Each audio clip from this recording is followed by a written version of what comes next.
aerodynamic coupe. He wanted a car that was efficient and sleek and modern in every sort of interpretation of that word. He didn't want something that looked old-fashioned. And I think a guy named Phil Durham, if I'm not correct, was the head of design at Duesenberg. And he had a new designer named J. Herbert Newport, who designed this car. This Newport had worked on what was called the Baby Duesenberg, which later became the Cord 810. Now, this car was built before that went into production, but he had some similar ideas. But the 810 Cord, although it looks sleek and kind of sinister, it was not aerodynamic. This car was truly aerodynamic. For example, now you see these headlights here. I know these look like implants on a bad stripper, but these are here for a specific reason, as opposed, if they were in the fender, they would not be as aerodynamic. See, it's right in the center line of the fender. The wind comes in, brakes here, and goes out this way. That was more aerodynamic than having, a crank where the headlight came out in a bucket or something of that nature. Notice what they call the biplane bumpers. It looks like two wings of an aircraft. Well, that's what they're supposed to look like. What they do is that cuts the wind much more efficiently, the big flat bumper. This grill here, which was, I think, probably the single most expensive automotive part you could come up with back in the day. This grill was $1,200. Now, a house was $1,200 in the early 30s. The V windshield, notice the way it's slanted back. It's very aerodynamic, very aircraft looking, and the interior is really aircraft looking, but we'll get to that in a second. You've got these sort of punt.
Getting that from YouTube.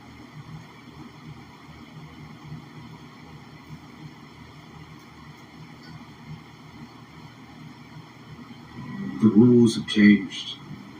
There's a fine line between right and wrong. And somewhere in the shadows, they send us in to find him. Oh my gosh, what are you doing? On the 6, going large.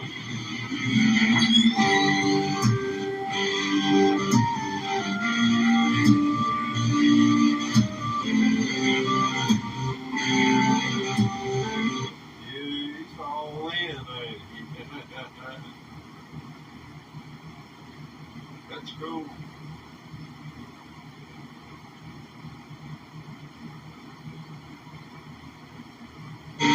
Welcome back to the channel, 10 members. You know, a while ago, I did a pretty popular, by my channel's standards, a pretty popular video on this knockoff ACOG. I've been wanting to do a second video in the kind of trash or bargain series, and I finally found a product that fits into this category of, is it good value or is it kind of trash and don't waste your money? Today we are doing our second video on night vision. Specifically, Amazon bought night vision goggles. And when I say Amazon bought night vision, because you can get legitimate night vision goggles that are mil-spec or near mil-spec standard. We're talking about the devices that cost anywhere between $100 and let's go $500. Having the tactical advantage of being able to see like it's daylight outside when it's near darkness is really appealing to a lot of people, including myself. So of course you start doing a little bit of research and immediately your heart sinks because you see that even a good monocle, a base level monocle, costs around $3,000 or more. Binoculars, you're looking at $6,000 plus. If you want white phosphorus instead of green phosphorus, and let's be honest, white phosphorus is superior, you're looking at $10,000 plus. So naturally, us poors are tempted by devices like these. This is a Night Fox Swift night vision goggle set. Night Fox is a British company, but let's be real here, this is made in China. And they have one of the better reviewed headsets on Amazon. I've said it before, I'm not usually one to bash on a product, but I am going to be unbiased and be very objective with this, especially when it comes to deploying this technology in a more tactical environment. TLDR, don't.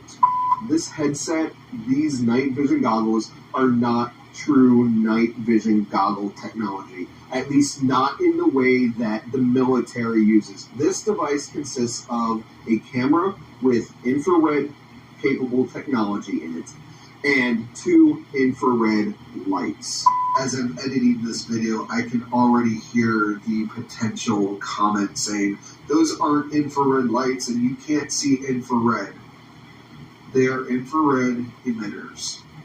And in this instance, just like on security cameras and other infrared emitters, when they're bright enough, they are pretty much lights. You can see red. They are infrared emitters that are activating the L cones, if you want to get scientific. So we're going to be fine with calling these infrared lights.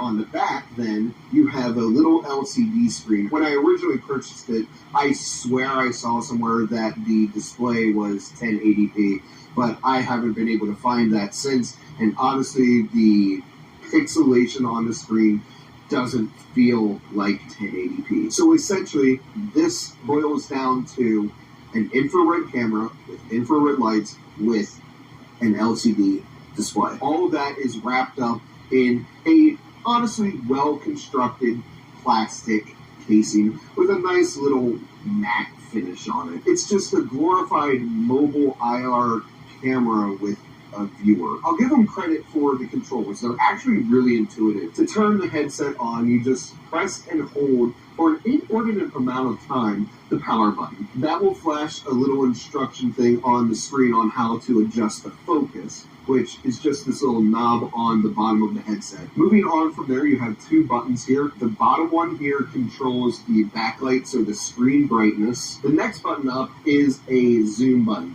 You can magnify digitally from 1x to 2x. On the right side here, you have two buttons. Both of those are for the infrared control. When you first turn on the headset, there is no IR engaged. So it's like looking through just a camera. The first bump on will turn on the infrared camera. Just having the infrared camera turned on will allow you to use any ambient light in the environment or any infrared light to illuminate the area. There are then 7 more settings which involve the intensity of the infrared lights on the front of the headset. The higher the setting, the more infrared light that's emitted from the 2 lights on the front, which in theory should allow you to see further and more clearly in a more darkened environment. As for other features, it is powered by an internal lithium rechargeable battery, and it's rechargeable by USB right here in the back. That covers up to keep the elements out of there. And as I said, and as you saw in the intro, I had this configured to be mounted to my pump helmet. I will say it comes with just a standard elastic edge strap, but it does have the capability of being mounted to a helmet. The little mount point for, I think it's the Rhino mount, that had to be bought separately. It wasn't very expensive. I want to say it was like $20. It also came with a neck strap that you could connect to the back of the headset. Before we get into the performance of this thing, if this is your first time visiting Phantom Llamas Den, welcome.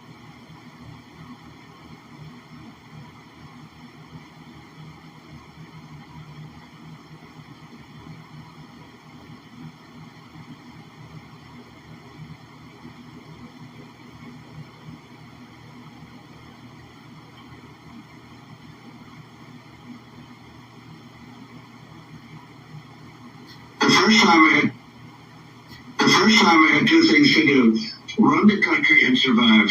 And there were all these crooked guys, you know. And the second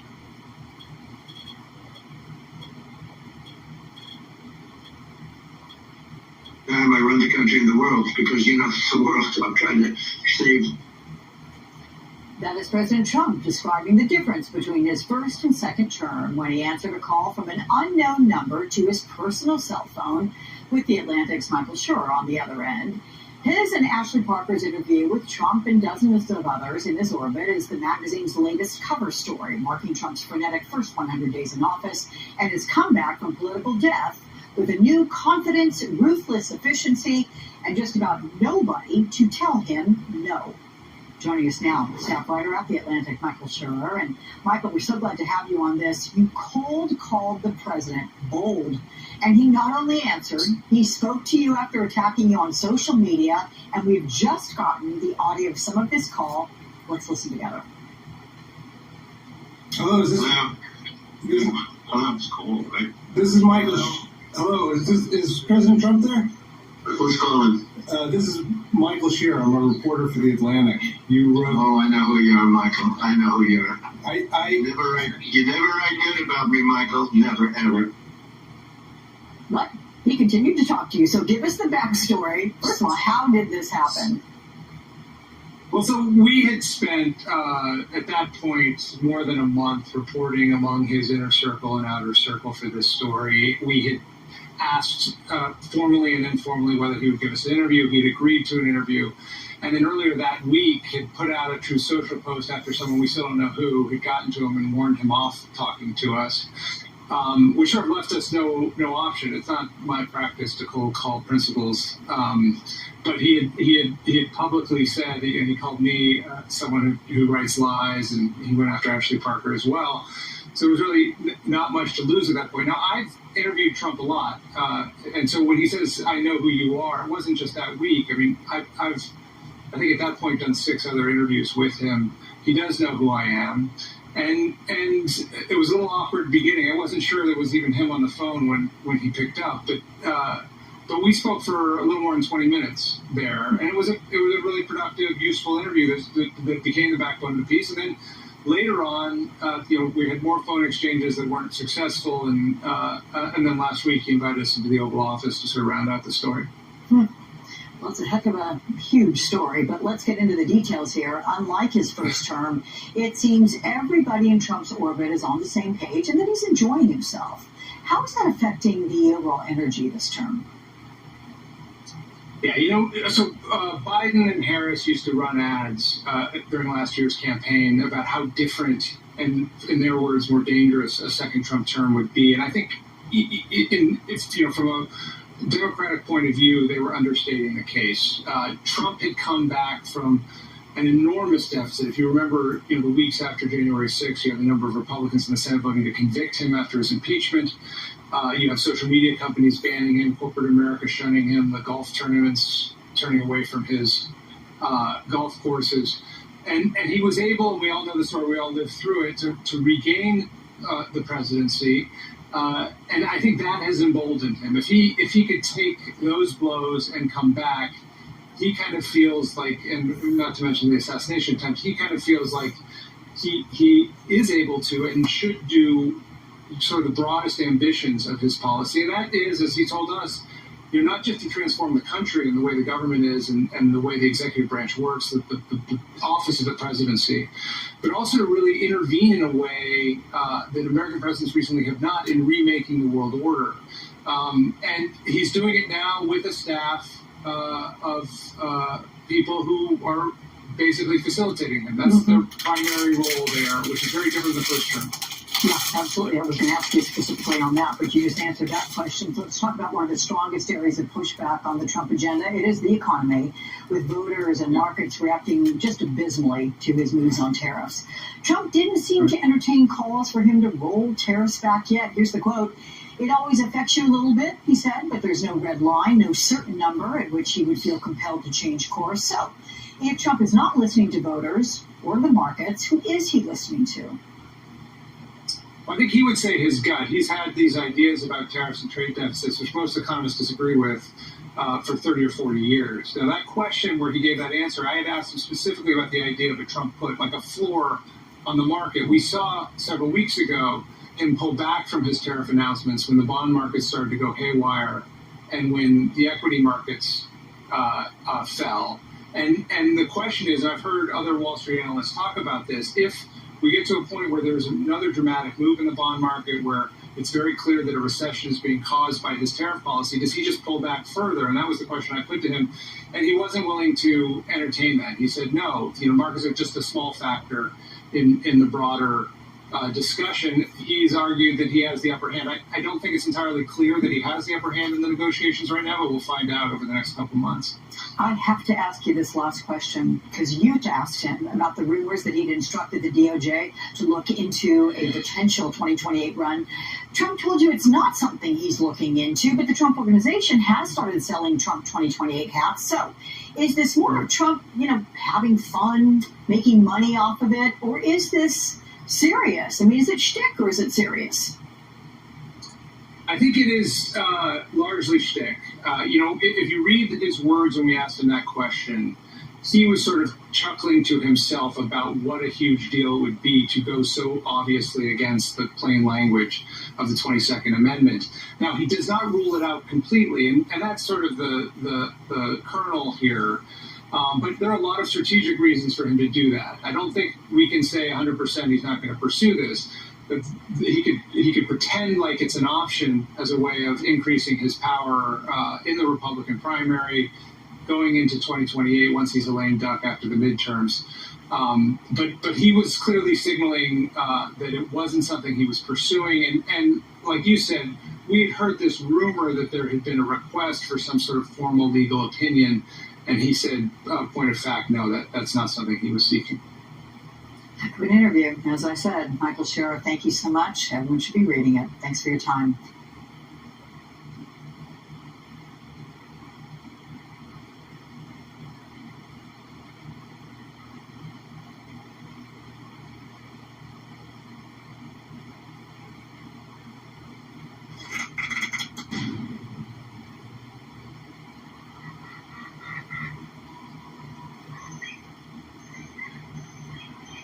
Welcome to Bogota, Colombia. We're here chasing after the most dangerous drug in the world, burundanga. Burundanga is the source of scopolamine, which is basically like the worst roofie you can ever imagine, times a million. You're at the whim of suggestions like, hey, take me to your ATM. Hey, come with me to the hotel room, while you're completely conscious and articulate.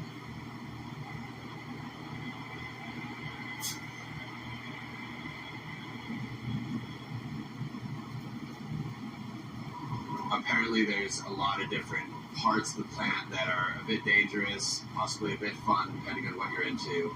So we're going to be looking for the tree, talking to people who've had experience with it, and seeing if we can find some of the actual drug ourselves.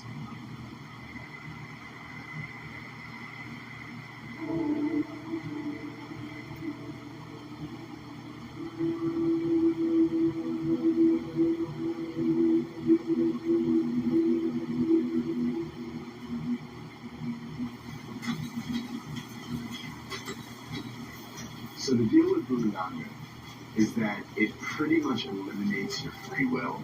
So you're awake and you're articulate, and to anyone else watching you, it seems like you're perfectly fine, but you've completely lost control of your own actions. So you're at the whim of suggestions, and that's how people take advantage of you. I've heard a bunch of different stories, really running the gamut. Some of them sound like kind of campfire horror stories you're told when you're growing up. Stuff like waking up in a bathtub, an organ cut out, and a sign saying you have 5 hours to get to the hospital. We've, of course, also heard that it's used as a date rape drug.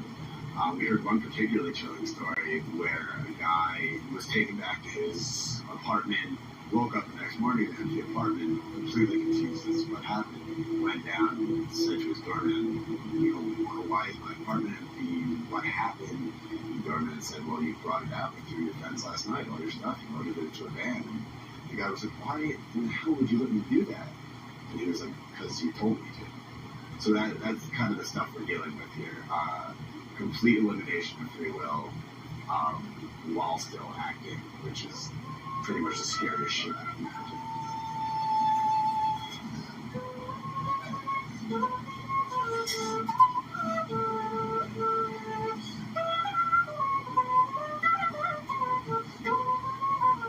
El escopor es una droga como ninguna, no tienes igual, ¿sí me entiendes?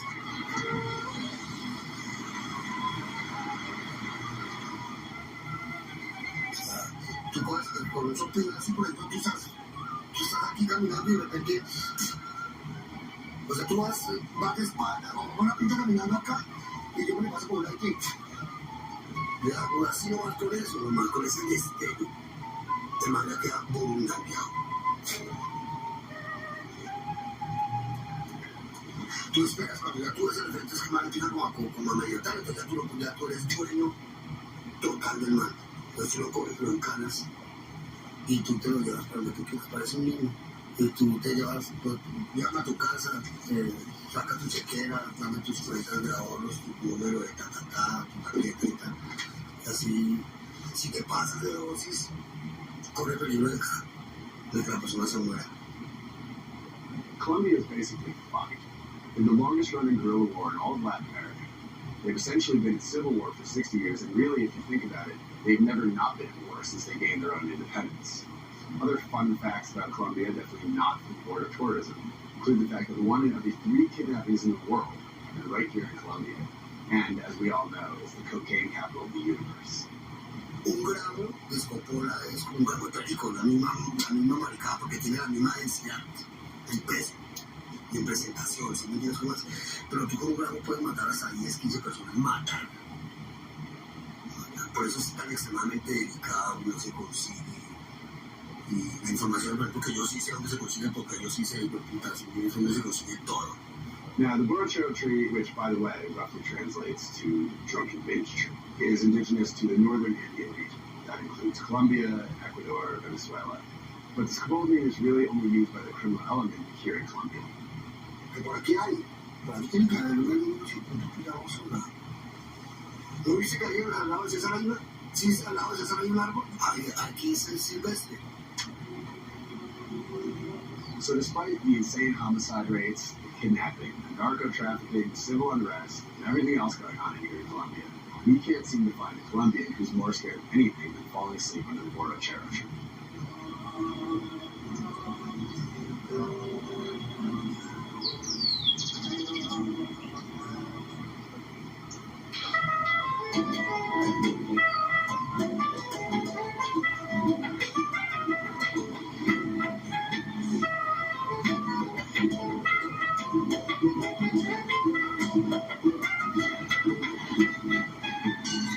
So far, I'm really into Colombia. I showed up, beautiful women ordered me dinner, and it's fantastic. And they ordered a bottle of whiskey to the table. I might not go back.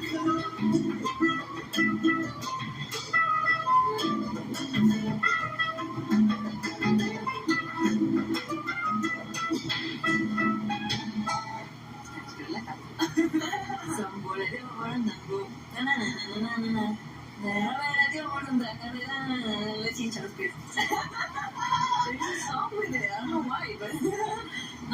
It's been around for a long time.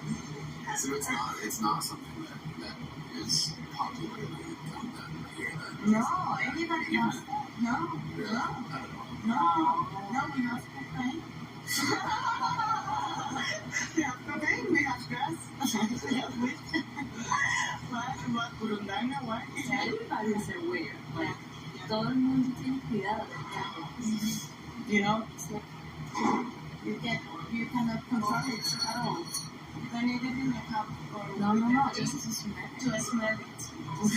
Yeah. And if the robbers they use it for that is because they know that you cannot read it.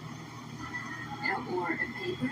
Like I heard this guy this old lady came to him, I don't know where this address is, and this paper, and he just got it like this close, and he's on it. Yeah.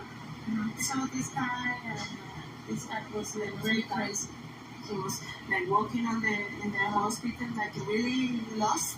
Perfect drug to do that. Cannot be that because the person doesn't like pass out. They're still conscious, and they do everything that they tell you to do. Yeah. Do you know people that have been given burundanga? Do you have a cousin or a friend or a cousin? No, I haven't. An uncle. It's not a happy story.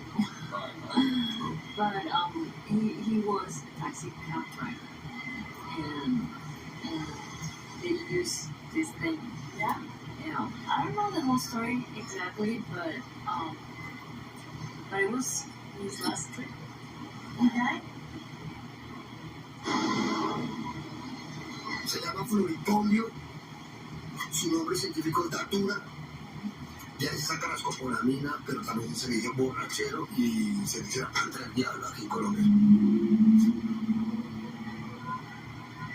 We're here at the Botanical Gardens on the outskirts of Bogota. Let me go see if we can figure out what this plant actually looks like.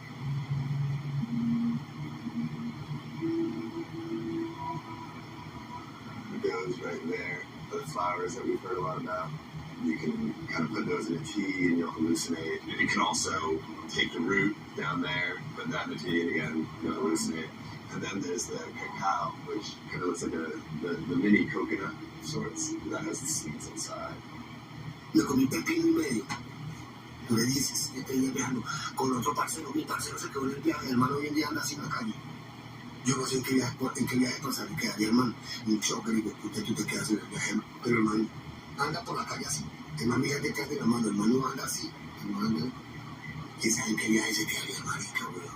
Pero loquísimo. Si no se ve, hermano, como una cortina. Actually, just crack the thing. Right there, and then this is where the seeds are. I mean, that's where everything comes from, right? That's what we use to actually make this cola meat. You're in business. The most dangerous drug in Colombia and arguably in the world. El polvo lo sacan del cacao sabanero, que es el fruto. Pero entonces el polvo tiene un proceso químico, así no tienes como o sea, el polvo, o sea, para pulverizarlo, convertirlo en blanco, volver una pastilla o algo así, se necesita un químico. Se necesitan químicos como por ejemplo usar para bajar el perico, etc. Entonces eso ya es completamente químico. The coca, at the end of the day, I mean, with its obvious pitfalls and dangers, is recreation. Whereas there's nothing at all recreational about what